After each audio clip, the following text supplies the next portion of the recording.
selamat datang kembali di podcast Unlip Kita Bersuara. I'm so happy karena kali ini bisa nemenin teman-teman lagi di episode yang kedua. Dan di episode kali ini kita bakal ngobrol santai lagi sama salah satu mahasiswi, masih dengan baju merah dan masih dari jajaran pimpinan. Ada yang bisa tebak kali ini dari program studi apa? Oke, biar nggak penasaran, langsung aja kita sambut narasumber kita hari ini. Ada Teh Amalia dari program studi Pendidikan Pancasila dan Kewarganegaraan yang saat ini juga mengemban amanah sebagai bagian dari Badan Pengurus Harian di himpunannya. Halo Teh Amal, apa kabar? Alhamdulillah, aku baik. Alhamdulillah, Masya Allah soft spoken sekali. Sebelumnya terima kasih banyak sudah datang di podcast Undip Kita Bersuara. Nah, sebelum kita ngobrol soal organisasi, perjalanan Teh Amal sampai akhirnya bisa mengemban semua amanah yang terbilang cukup besar, aku mulai dulu dari pertanyaan yang cukup sederhana, tapi mungkin ini jadi dilema bagi teman-teman kita di luar sana. Kita tahu sendiri gitu ya, zaman sekarang itu nggak sedikit teman-teman kita di luar sana yang masih bingung atau bahkan masih bertanya-tanya, emang kuliah itu sepenting itu ya? Ini menarik. Dan mumpung Teh Amal ada di sini, dan Teh Amal kan sudah merasakan langsung ya bagaimana kehidupan sebagai seorang mahasiswa, bagaimana lingkungan perkuliahan. Bolehlah kita bagi-bagi pengalaman mengenai pandangan terkait pentingnya kuliah bagi generasi muda saat ini. Nah, kita mulai obrolan kali ini dengan satu pertanyaan pemantik yang cukup menarik. Menurut Teh Amal sendiri, seberapa penting sih kuliah bagi generasi muda saat ini? Oke, tuh Sofi. Jadi, kalau menurut aku pribadi ya, kuliah itu sangat penting. Kenapa? Karena kuliah itu adalah tempat kita untuk memperoleh ilmu. Tapi bukan hanya itu. Di kuliah juga kita itu bisa membentuk pola pikir, kemudian juga karakter dan kemampuan kita itu untuk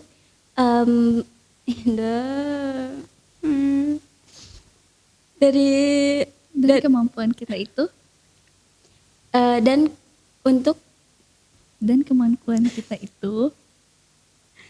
dan untuk membentuk kemampuan kita dalam menghadapi kehidupan. Jadi astagfirullah, bisa nggak dari awal jawabannya? Boleh. Oke, baik Sophie. Jadi menurut aku kuliah itu adalah salah satu hal yang sangat penting. Kenapa? Karena di perkuliahan kita itu tidak hanya memperoleh ilmu, tetapi juga tempat untuk membentuk pola pikir, kemudian juga karakter, dan tempat untuk menumbuhkan kemampuan kita untuk menghadapi kehidupan. Jadi menurut aku ya, selain dari hal itu juga kuliah itu berguna untuk kita menghadapi sesuatu di masa yang akan datang. Dalam contohnya mungkin ya, seperti dalam dunia kerja. Nah, seperti kemampuan, kemudian juga relasi yang kita dapatkan di perkuliahan, dan juga bisa seperti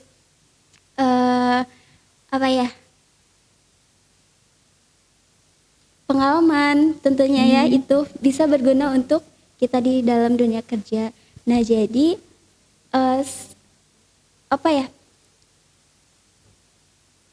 Jadi kuliah itu memang let's say kita bilang kuliah memang sangat penting ya. Betul. Dan tentunya juga itu bisa jadi bekal untuk kita nantinya menghadapi dunia pekerjaan. Kita melanjutkan karir ke depannya. Oke, mungkin aku mau nanya juga nih, setelah menjalani perkuliahan, apakah kuliah ini bisa menjadi bekal untuk mohon maaf. Oke, mungkin aku mau nanya juga nih, setelah menjalani dunia perkuliahan ya, menurut Teh Amal sendiri, apa manfaat terbesar yang Teh Amal rasain selama menjadi mahasiswa? Apakah ini hanya soal mendapatkan ilmu dan seputar angka akademik, atau ada hal lain yang lebih berharga di luar hal itu? Tentunya enggak ya, enggak cuma tentang angka ataupun nilai gitu. Tapi di perkuliahan itu seperti kita tuh mendapatkan pengalaman tentunya di luar dari ruang lingkup belajar di kelas gitu ya. Terus juga relasi tentunya, karena kuliah itu bukan hanya duduk diam di kelas doang gitu kan.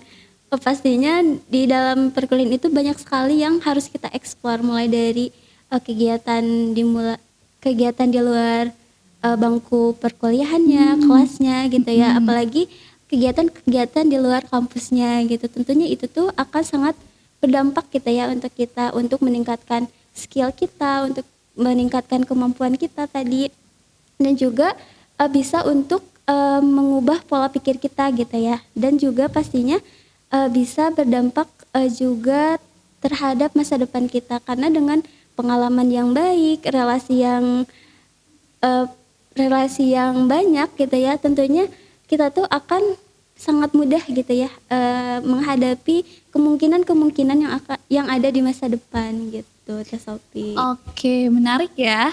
Kalau aku lihat nih dari jawaban Teh Amal ini, kayaknya Teh Amal tuh termasuk salah satu tipe mahasiswa yang aktif di luar kelas juga ya. Bukan tipe mahasiswa kupu-kupu yang kuliah pulang, kuliah pulang. Ini jangan-jangan tipe yang kura-kura ya? Kuliah rapat, kuliah rapat. Nah, aku juga sempat cari tahu sedikit nih, intip-intip sedikit soal Teh Amal. Teh Amal tuh lumayan banyak juga ya ikut organisasi. Aku penasaran, gimana sih awal mulanya Teh Amal bisa join banyak organisasi gitu? Ya, utamanya mungkin di himpunan sendiri. Kalau awalnya gitu ya, kalau dari aku pribadi mungkin bisa dibilang aku tuh orang yang super duper introvert gitu ya. Masya Allah, apa iya? Iya, karena Kok mulai aku kayak gak percaya ya gitu? mulai dari SMP, SMA itu tuh aku nggak pernah ikutan organisasi apapun. Oke. Namun karena emang bukan sebuah tuntutan ya, tapi karena akunya pengen keluar dari zona nyaman, karena kan kalau dunia perkuliahan tuh bisa dibilang beda gitu ya dari dunia sekolah gitu ya. Jadi dimulailah dari awalnya aku tuh ingin keluar dari zona nyaman itu, mulailah aku ikut organisasi gitu ya, mencoba untuk bisa menumbuhkan gitu ya, menumbuhkan ataupun mencari tahu skill apa sih yang ada di dalam diri aku gitu ya. Kalau misalkan aku pendam terus ya Gak akan keluar. iya, gak akan keluar gitu ya, gak akan tahu gitu kemampuan apa yang aku milikin gitu.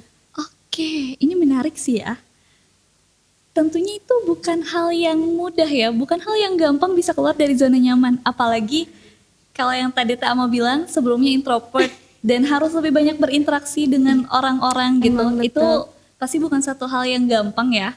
Nah, apa sih tantangan yang paling kerasa gitu pas awal masuk? Sempat ada rasa ragu nggak kayak, join gak ya, join gak ya? Apalagi ini harus mendobrak zona nyamannya Teh Amal gitu.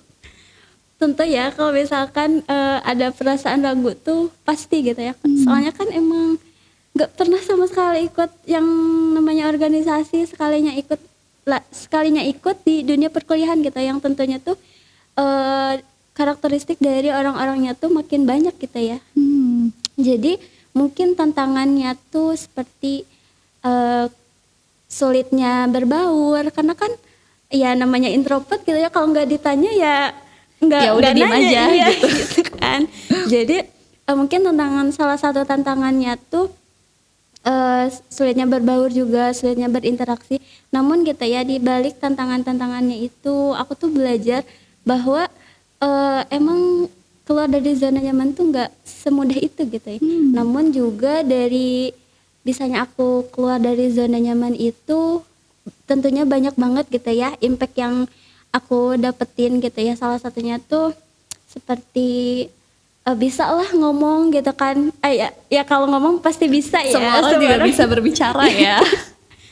Ngomong di depan kelas gitu kan, bicara di depan kelas, bicara di depan teman-teman gitu ya.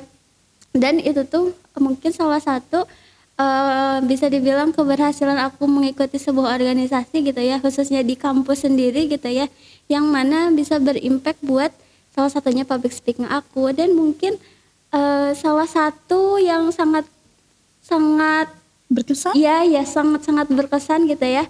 Aku tuh sempat juga diamanahi sebagai penanggung jawab sementara ketua himpunan mahasiswa PPKN gitu. Jadi itulah salah satu mungkin keberhasilan yang aku capai dari awal mulanya aku masuk organisasi gitu. Wah, menarik ya. Ini pasti struggle-nya juga bukan struggle yang kecil, bukan struggle yang sedikit. Berawal dari mencoba keluar dari zona nyaman, Betul. sampai akhirnya bisa mengemban amanah sebagai penanggung jawab sementara ketua himpunan. Itu gimana tuh awal mulai ceritanya bisa jadi penanggung jawab sementara ketua himpunan? Kalau untuk awal mulanya tuh karena emang dari situasi yang himpunan aku tuh himpunan mahasiswa PPKN ya maksudnya sedang mengalami dinamika gitu ya, dinamika yang emang ya seperti itulah. Jadi dan akhirnya teman-teman juga memutuskan gitu ya, karena kan kalau misalkan kita tuh stuck di situ aja Gak akan maju. iya gak akan maju. Dan tentunya juga karena himpunan aku tuh himpunan PPKN tuh bisa dibilang sempat vakum juga kan dalam satu kepengurusan. Jadi kalau misalkan kita yang nggak gerak ya Gak akan siapa ada yang lagi ngegerakin. iya siapa lagi gitu kan. Tapi juga dalam halnya aku ditunjuk tuh bukan berarti aku tuh emang yang paham betul gitu ya, tapi adalah salah satu penggerak gitu ya dalam hati tuh untuk menghidupkan kembali gitu ya Hima PPKN ini, karena kan tadi sempat vakum juga. Terus dengan beberapa kompromi lah gitu ya, dengan persetujuan prodi juga gitu kan, diamanahi lah gitu kan sebagai PJS Ketua Himpunan Mahasiswa gitu. Oke, ini menarik sih jujur. Ditunjuk mengemban amanah yang sangat besar ya, terbilang sangat besar di tengah dinamika organisasinya gitu. Terus juga di posisi yang Teh Amal sendiri baru memberanikan diri untuk keluar dari zona nyaman. Ini pasti wah bukan hal yang mudah ya, dan sebuah langkah yang cukup berani. Aku cukup salut sih ya, aku benar-benar mengapresiasi keberanian Teh Amal buat bisa melangkah mengemban amanah sebesar itu dengan posisi yang tidak mudah gitu. Tantangan terbesar apa sih yang Teh Amal rasain selama mengemban amanah sebagai PJS Ketua Himpunan itu sendiri? Dan gimana caranya Teh Amal bisa menyeimbangkan dan menjaga semangat teman-temannya di himpunan di tengah dinamika organisasi yang lagi ada gitu? Kalau tantangan tentunya pasti ya bisa dibilang banyak gitu ya, karena kan bisa dibilang ini tuh seperti mulai dari nol lagi gitu ya, tanpa adanya apapun di organisasi itu, tanpa adanya bekal apapun, maksudnya tuh bekal dari kepengurusan sebelumnya gitu ya. Jadi tentunya tantangannya tuh seperti menyatukan pemikiran teman-temannya juga, terus juga kayak membangun sistem tersendiri dari Hima PPKN itu sendiri gitu ya. Dan itu tuh pastinya membutuhkan sesuatu yang emang sulit gitu ya, karena lagi bisa dibilang dengan SDM-nya yang masih kurang gitu kan. Dan itu tuh adalah tantangan yang memang waktu itu tuh aku rasa berat gitu ya, apalagi aku sebagai perempuan gitu ya. Karena kan bisa dibilang perempuan tuh bisa apa ya, dipandang sebelah mata gitu ya kalau misalkan kita tuh menjadi seorang pemimpin gitu ya. Gak sedikit ya yang memandang seperti itu. Benar, juga sedikit orang-orang tuh ih apa sih perempuan gitu ya. Nah itulah salah satu tantangan yang terjadi gitu kan. Namun cara aku mengatasinya gitu ya, aku tuh balik lagi gitu ya, bahwa aku tuh sudah diamanahi gitu ya. Kalau aku diamanahi berarti aku tuh mampu gitu, aku tuh mampu buat menghidupkan kembali gitu ya, mencoba gitu ya, mencoba untuk mengadakan kembali Hima PPKN ini. Kemudian juga salah satu yang paling yang paling kuat gitu ya menurut aku dalam hal untuk mengatasi tantangan itu adalah teman-teman dari seangkatan aku gitu ya, yang mana mereka tuh pengurus-pengurusnya tuh solid gitu ya, saling mendukung juga gitu. Jadi nggak ada yang namanya iri hati dan dengki gitu ya, karena mungkin akunya yang diamanahi gitu, nggak ada yang seperti itu. Jadi itulah salah satu cara mengatasi aku kalau misalkan tantangannya ya bisa dibilang cukup sangat menguras iya, tenaga. Iya benar, cukup menguras, bukan cukup lagi sih, sangat. Oke. Ya seperti itu. Oke. Tapi dengan langkah Teh Amal sendiri yang akhirnya berani untuk mengambil amanah sebesar ini, itu menurut aku udah sebuah langkah yang berani ya. Dan itu juga membuktikan kalau kita sebagai perempuan juga bisa Iya, memimpin betul. gitu. Apalagi sekarang juga banyak ya figur-figur pemimpin yang dia adalah perempuan dan dia bisa kok memimpin gitu. Jadi aku cukup mengapresiasi ya keputusan berani Teh Amal gitu untuk akhirnya menerima amanah ini. Nah mungkin buat Teh Amal sendiri apa sih artinya amanah dalam sebuah organisasi? Kalau buat aku pribadi, amanah itu adalah sesuatu eh, yang sangat berharga gitu. Karena di balik amanah itu tersimpan rasa percaya orang lain gitu dalam diri kita. Jadi selain itu juga amanah itu adalah sesuatu yang harus kita jalankan, sesuatu yang harus kita pertanggungjawabkan. Apalagi setiap pemimpin gitu ya, setiap pemimpin itu akan dimintai pertanggungjawaban gitu. Jadi bisa dibilang ya amanah tuh sesuatu yang sangat berharga gitu.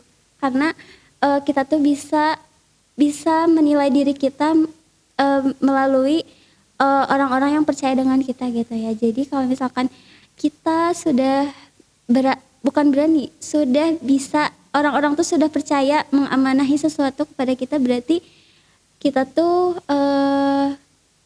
bisa gitu untuk mempertanggungjawabkannya. Wah, Masya Allah, itu pemikiran yang sangat bijak ya, dan betul.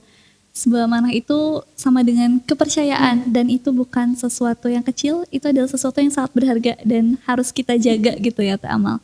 Nah, tadi aku juga highlight sedikit ya Teh Amal, sempat mention kalau teman-teman seangkatannya itu cukup solid, dan itu adalah salah satu support system yang paling berharga menurut aku di tengah situasi yang seperti itu ya. Betul. Tapi selama Teh Amal menjabat nih, pernah gak sih ada satu momen dimana dinamika-dinamika itu, tantangan-tantangan itu bikin Teh Amal tuh ngerasa down gitu? Dan gimana cara Teh Amal mengatasi itu? Maksudnya namanya seorang pemimpin ya, selain dia harus menghandle dirinya sendiri, dia juga harus bisa menghandle orang-orang yang dia pimpin gitu. Nah gimana caranya Teh Amal bisa menyeimbangkan kedua hal itu? Kalau dari aku pribadi ya, kalau misalkan aku lagi down, ya tadi aku tuh ingat lagi gitu ya, aku tuh sudah diamanahi, dan amanah itu tidak boleh membuat orang yang mengamanahinya tuh kecewa gitu. Jadi kalau misalkan kita sudah pantas untuk diamanahi, berarti kita tuh punya tanggung jawab untuk tidak mengecewakan orang yang mengamanahi kita gitu ya. Dan itulah salah satu cara aku agar aku tuh nggak, kalau misalkan lagi down gitu ya, aku tuh berpikir, oh misalnya tuh Kak Prodi udah mengamanahi aku ini gitu, masa aku tuh harus mengecewakan beliau gitu ya. Dengan aku ingat ke situ, aku tuh jadi semakin ingin terus gitu ya, ingin terus mencoba, ingin terus melakukan sesuatu yang bisa menumbuhkan kembali gitu ya himpunan mahasiswa itu gitu. Jadi selain dari teman-teman yang emang support system banget gitu ya, itulah salah satu cara aku untuk kalau misalkan lagi down, ingat lagi gitu ya bahwa amanah itu sesuatu yang harus kita jaga. Tadi ya benar kata Teh Sophie, adalah sesuatu yang harus kita jaga dan jangan sampai mengecewakan orang yang mengamanahinya gitu. Oh, Insya Allah keren banget ya. Jujur aku amazed sih sama jawaban-jawaban Teh Amal. Dan aku jadi penasaran juga nih sama Teh Amal menjabat, apa keputusan tersulit yang pernah Teh Amal ambil di organisasi itu? Kalau untuk keputusan tersulit,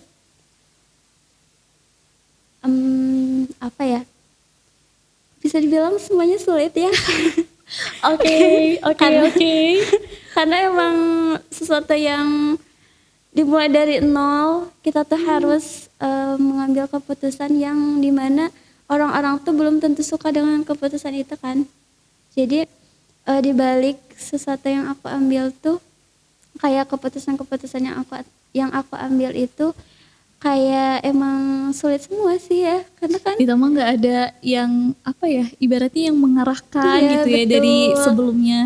Betul. Jadi itulah bisa dibilang semuanya sulit karena ya tadi teh ya tadi karena dimulai dari nol, jadi kita tuh emang benar-benar seperti bikin peraturan dari nol, apa-apa tuh dari nol gitu kan, jadi proker dari nol, apapun itu dari nol gitu. Jadi bisa dibilang itu tuh sulit lah gitu ya, apalagi untuk aku yang emang perempuan juga gitu kan, apalagi kan kalau perempuan tuh bisa dibilang makhluk perasa gitu ya. Terkadang lebih sensitif Iya ya. betul gitu. Jadi ya itu sih keputusan-keputusan yang emang sulit tuh semuanya sulit gitu ya. Karena emang dari nol tadi gitu. Tapi itu berjalan lurus ya, maksudnya berbanding lurus walaupun ternyata dinamikanya banyak, tantangannya juga nggak bisa dibilang kecil.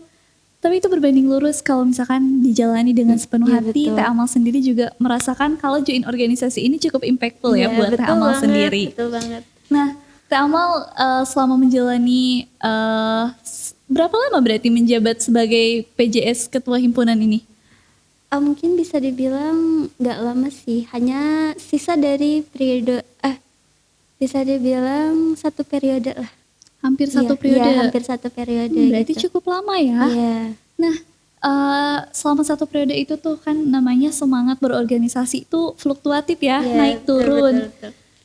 Gimana caranya Teh Amal bisa menjaga hal itu gitu? Apalagi kalau misalkan yang ternyata semangatnya sedang turun tuh dari Teh Amal sendiri. Kayak misalkan mungkin lagi ngerasa capek, lagi ngerasa butuh waktu lebih gitu untuk diri sendiri. Tapi di sisi lain ya orang-orang di organisasi pun membutuhkan Teh Amal gitu. Nah, gimana caranya Teh Amal bisa mengatasi hal itu?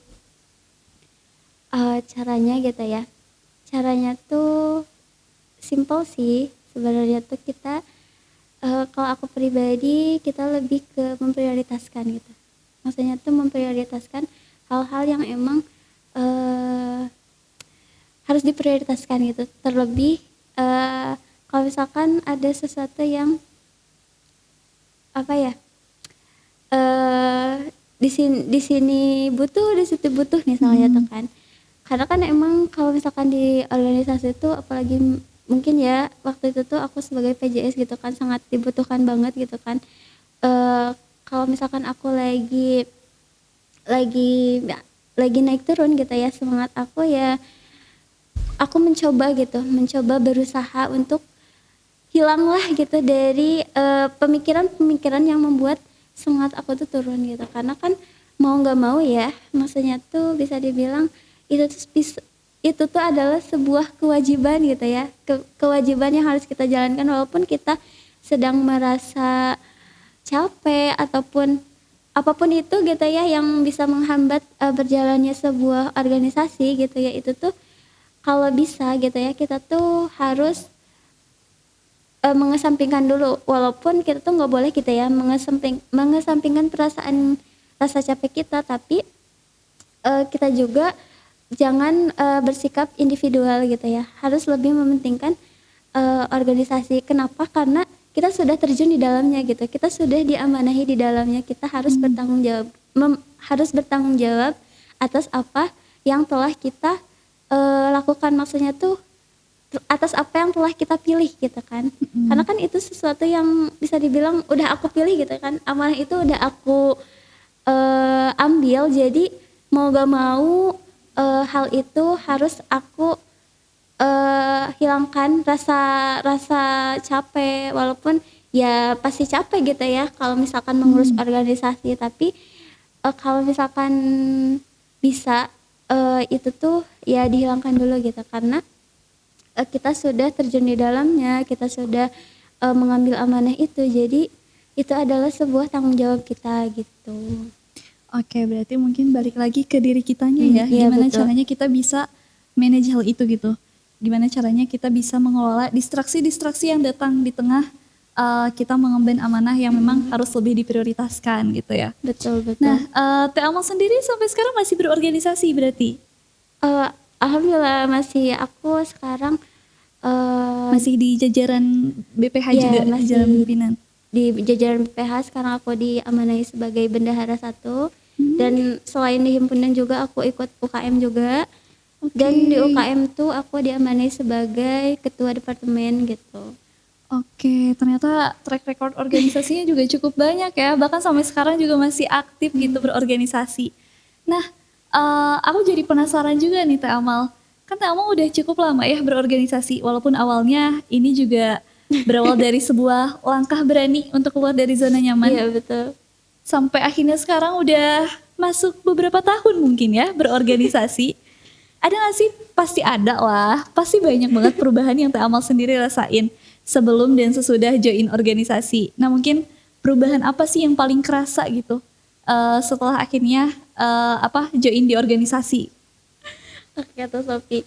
Jadi kalau dari aku ya, perubahan-perubahan itu sangat signifikan gitu ya. Apalagi setelah aku ikut masuk organisasi dan ikut kepanitiaan di dalamnya. Kemudian juga gini deh, aku cerita dulu gitu ya. Boleh boleh. Dari awal aku masuk organisasi dari UKM dulu. Nah, di situ di tahun pertama di semester pertama ya, mungkin di angkatan pertama. Jadi aku tuh ikut organisasi dan di situ tuh aku kayak karena ingin karena ingin keluar dari zona nyaman, jadi aku tuh memutuskan untuk aktif lah.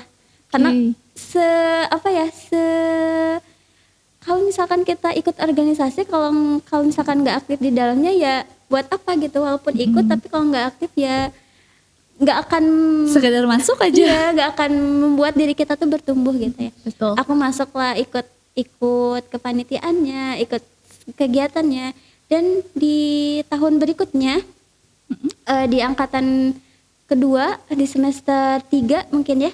Iya, di semester 3 aku diamanai sebagai ketua departemen di UKM. Dan dari situlah muncul gitu ya seperti cara berbicara, kemudian juga pola berpikir aku, dan itu tuh berimpact juga buat pembelajaran di kelas gitu ya. Oke, Yang awalnya menarik. kalau misalkan presentasi tuh yang awal presentasi kayak apa ya, tangannya tuh tremor gitu kan. Oh, gemeter ya. Iya, gemeter gitu, tremor. Nah, dari semenjak masuk organisasi lah kita tuh jadi lebih terasah gitu ya cara ngobrolnya, kemudian juga cara berpikirnya. Jadi pembelajaran di kelas tuh ya nggak tremor lagi gitu kan, nggak tremor lagi. Jadi itulah ya mungkin salah satu impact Yang paling terasa iya, gitu yang ya. paling terasa gitu ya dari masuknya organisasi gitu ya. Dari yang awalnya aku bukan nggak bisa ngomong ya, Mungkin yang lebih ke sekarang mulai lebih berani dan iya, lebih percaya betul, diri ya. lebih berani dan lebih percaya diri gitu untuk ngomong di depan orang banyak gitu. Oke, menarik ya. Ya, itu berarti organisasi emang cukup impactful ya. Kalau tadi di Betul, awal udah disinggung bener-bener. juga emang bener-bener se-impactful itu gitu. Apalagi kamu sendiri juga merasakan hal itu. Nah, mungkin itu kan salah satu skill non-akademik ya, kayak Iya. public speaking, terus mungkin lebih percaya diri dan lebih berani. Selain itu ada skill akademik yang ikut terasah juga gak setelah bergabung di organisasi? Nah, kalau misalkan untuk skill akademik ya, eh ini gak sih bisa dibilang sombong gak sih? Boleh. Bagaimana? Ayo. Dipersilahkan. Enggak sih, bukan aku sombong mungkin ya, tapi ya dengan akunya berorganisasi mungkin ya, dan para dosen juga melihat kita ya dari cara aku menyampaikan saat presentasi ataupun cara berpikir aku saat di kelas gitu ya. Dan alhamdulillahnya tuh nilai aku ya IPK mungkin ya, IPK aku tuh nggak kurang dari 3,5 gitu ya.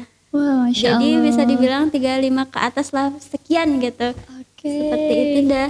Dan mungkin itu juga salah satu impact dari organisasi ya, karena kan kalau di kelas tuh ya bisa dibilang cuma teori gitu kan. Tapi kalau misalkan di luar organisasi, pengalamannya kita dapat gitu ya, cara berpikir yang lebih jauhnya kita dapat gitu ya. Jadi itu juga bisa diterapkan di proses pembelajaran gitu, yang tentunya akan berimpact juga buat nilai-nilai kita gitu. gitu.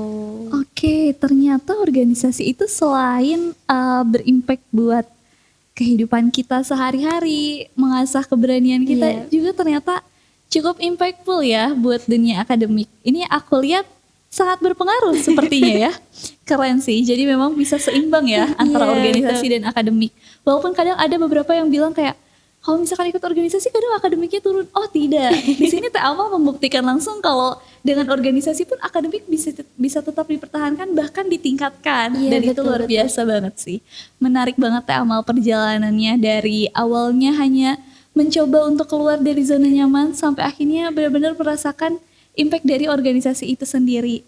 Nah, Teh Amal, di luar pembahasan organisasi kita nih ya, yang memang aku lihat sangat menarik dan sangat inspiratif ya.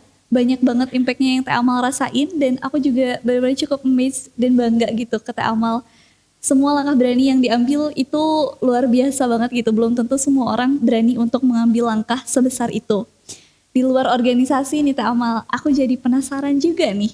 Gimana sih awal mulanya Teh Amal bisa memilih untuk kuliah, memantapkan diri, yakin untuk melanjutkan pendidikan ke perguruan tinggi dan akhirnya memilih Universitas Linggabuana PGRI Sukabumi? Oke, jadi kenapa aku milih Universitas Linggabuana PGRI Sukabumi gitu ya? Selain dari tentunya semua orang tuh udah pada tahu ya, Unlips itu adalah salah satu kampus yang memang termurah di Sukabumi gitu ya. Oke, let's say sesuai dengan kantong-kantong para Iya, pelajar mungkin ya, betul. kantong-kantong anak muda, Iya. jadi masih cukup terjangkau. Ya, jadi bisa dibilang tadi cukup terjangkau gitu ya dari biaya kuliahnya. Selain itu juga aku tuh lihat gitu ya, para tester gitu ya. Tester, oke menarik. Apa nih? Dari saudara aku juga yang sebelumnya tuh alumni dari Dari Undip iya, juga. dari Undip Oke. juga gitu. Dan beliau tuh peluang kerjanya tuh mudah gitu, dapat Oh, peluang kerjanya alhamdulillah. juga mudah gitu. Nah, jadi aku tuh melihat oh cocok nih buat aku gitu, karena kan aku juga dari kecil tuh emang bercita-cita gitu ya untuk menjadi seorang guru gitu ya. Oke. Selain dari itu juga selain dari cita-cita aku yang ingin menjadi seorang guru gitu ya, dan di Universitas Linggabuana PGRI Sukabumi itu adalah salah satu universitas yang memang satu-satunya universitas yang ada jurusan PPKN-nya gitu. Oh. Iya. Berarti memang di Sukabumi sendiri baru Unlip aja ya yang Iya, ada jurusan betul. Pendidikan Pancasila dan Kewarganegaraan. Oh, dan itu yang akhirnya membuat Teh Amal yakin untuk memilih Unlip. Ya, guys, walaupun Unlip ini bisa dibilang biayanya cukup terjangkau, tapi di luar itu fasilitas yang kita dapat, ilmu yang kita dapat, semuanya tuh sangat berkualitas gitu.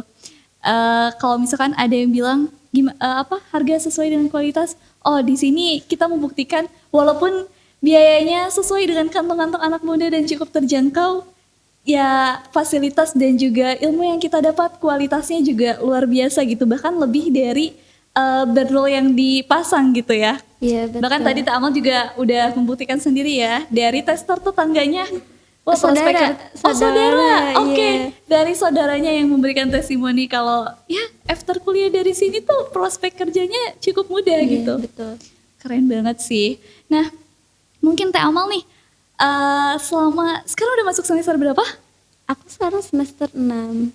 Semester 6. Oke. Udah mendekati semester akhir ya. Sebentar lagi menyandang status sebagai mahasiswi akhir. Iya. Oke, ini cukup lama nih ya jadi mahasiswa di Unlip.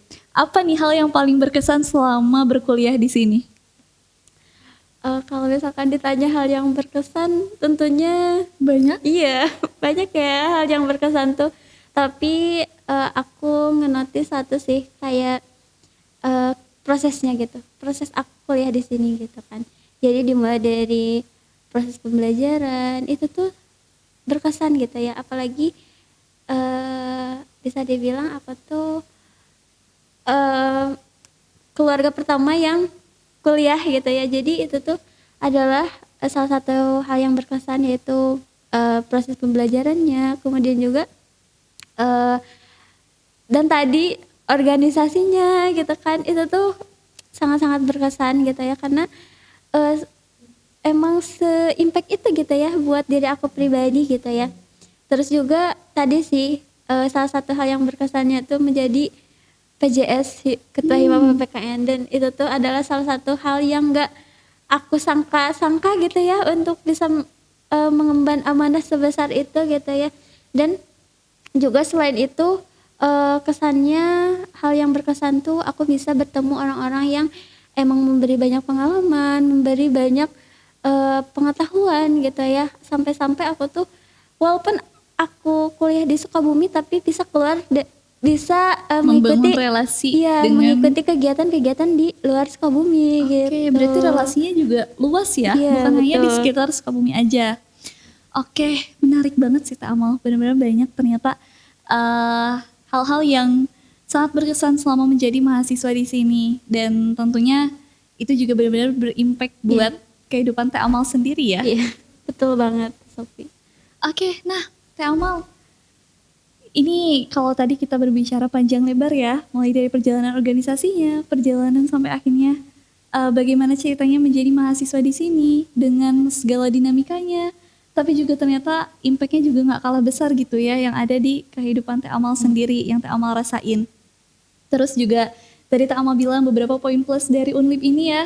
Unlip itu salah satu, bukan salah satu, satu-satunya universitas dengan pendidikan Pancasila dan Kewarganegaraan ya, dengan Iya, program studi PPKN ini. Itu jadi poin plus. Selain itu juga dengan biaya yang terjangkau, itu juga jadi poin plus ya tentunya Teh Amal. Nah, aku mau jadi penasaran juga nih. Aku mau minta pandangan Teh Amal atau lebih ke pesan dari Teh Amal sendiri untuk teman-teman kita di luar sana, atau mungkin adik-adik kita yang baru banget lulus dari sekolah menengah atas ya, sekolah menengah akhir, yang mungkin sekarang masih bingung, masih bertanya-tanya, masih ragu kayak aku mau ngelanjutin pendidikan kemana ya. Nah mungkin aku mau denger nih pesan dari Teh Amal buat teman-teman kita di luar sana yang masih bingung harus pilih kemana gitu, harus melanjutkan pendidikan kemana. Balik baiknya ke kamu apa ke kamera? Kemana aja. Oke. Jadi kalau dari aku ya, kita tuh kuliah jangan karena ikut-ikut orang. Karena kan kalau anak zaman sekarang tuh kayak ikut temannya lah, ikut Iya saudaranya lagi. lah gitu kan. Iya Kita lagi. tuh jangan sampai ikut-ikut orang gitu, dan jangan hanya melihat kampus tuh dari popularitasnya aja gitu kan.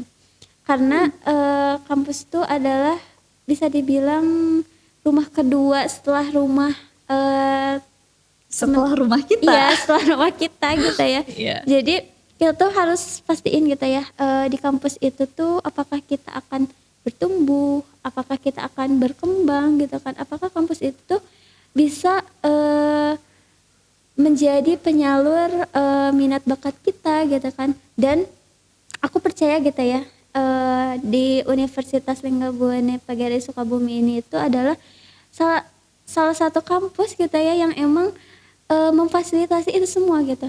Mulai dari untuk mengembangkan minat bakat kita melalui tadi organisasi seperti UKM yang emang di sini tuh banyak banget gitu ya UKM yang bisa meningkatkan minat bakat dari mahasiswanya itu sendiri gitu ya. Dan juga mungkin seperti tadi untuk mengembangkan, untuk menumbuhkan potensi-potensi yang ada di diri kita gitu ya. Jadi Universitas Linggabuana PGRI Sukabumi ini tuh salah satu kampus yang emang mempunyai itu semua gitu ya. Contohnya tadi bisa dilihat gitu ya dari aku yang emang seintrovert itu gitu ya. Oke. Melalui organisasi bisa sampai diamanai sebagai PJS gitu ya, penanggung jawab sementara di Ketua Himpunan PPKN, dan tentunya itu tuh adalah salah satu impact dari kampus itu sendiri gitu ya. Kalau misalkan kampus itu tuh enggak memfasilitasi itu semua ya, bagaimana kita bisa berkembang gitu ya. Jadi betul. itulah salah satu mungkin kelebihan gitu ataupun sesuatu yang ada di Universitas Linggabuana PGRI Sukabumi gitu ya, untuk bisa membantu para mahasiswanya gitu ya, untuk mengembangkan, menumbuhkan minat bakat mereka gitu. Dan aku yakin di Unlips ini itu ya, di Unlips ini tuh kita ada itu gitu, kita punya itu untuk membantu memfasilitasi dari mahasiswanya itu sendiri gitu. Oke, menarik ya Teh Amal. Berarti semoga ini pesan yang tadi Teh Amal sampaikan bisa menjawab keraguan ataupun kebingungan teman-teman kita di luar sana yang masih bimbang. Aku harus kemana? Aku harus melanjutkan kemana? Universitas Linggabuana PGRI Sukabumi bisa menjadi jawabannya. Oke, teman-teman, seru banget ya obrolan kita di episode kali ini. Dari cerita Teh Amal tadi, tentunya banyak banget yang kita dapat ya, insight yang kita dapat. Kita jadi tahu kalau perjalanan menjadi seorang pemimpin dengan amanah yang terbilang sangat besar, itu bukan hal yang instan, bukan proses yang instan. Apalagi dengan background Teh Amal tadi yang memulai semuanya dari sebuah langkah berani untuk keluar dari zona nyaman. Ternyata di situ terselip proses pembelajaran mengenai belajar untuk berani melangkah, belajar untuk menghadapi semua tantangan, belajar untuk lebih bekerja keras lagi, dan tentunya terselip keberanian untuk terus berkembang. Oke teman-teman, semoga cerita yang dibagikan hari ini menjadi inspirasi untuk teman-teman di luar sana, khususnya buat teman-teman yang lagi bingung nih, atau mungkin lagi coba untuk memberanikan diri memulai langkah barunya di dunia perkuliahan. Jangan takut teman-teman. Kalau tadi kata Teh Amal, melangkah dulu aja. Jangan takut untuk keluar dari zona nyaman, karena semuanya berbanding lurus gitu ya. Ternyata banyak juga impact yang kita dapat seperti yang tadi Teh Amal ceritakan dan Teh Amal rasakan. Oke, teman-teman, kita harus bisa memanfaatkan setiap kesempatan yang ada, karena pengalaman selama kuliah ini bisa menjadi bekal untuk masa depan kita tentunya. Terima kasih banyak untuk Teh Amal, narasumber kita hari ini, yang sudah meluangkan waktunya dan berbagi cerita dan pengalaman yang begitu inspiratif untuk teman-teman kita yang lainnya. Dan terima kasih juga untuk teman-teman yang sudah menonton episode kali ini. Dan terima kasih juga tentunya untuk teman-teman di luar sana yang sudah menyaksikan podcast Unlip Kita Bersuara di episode kali ini. Jangan lupa ikuti media sosial kampus agar tidak ketinggalan konten-konten inspiratif lainnya. See you di next video. Bye!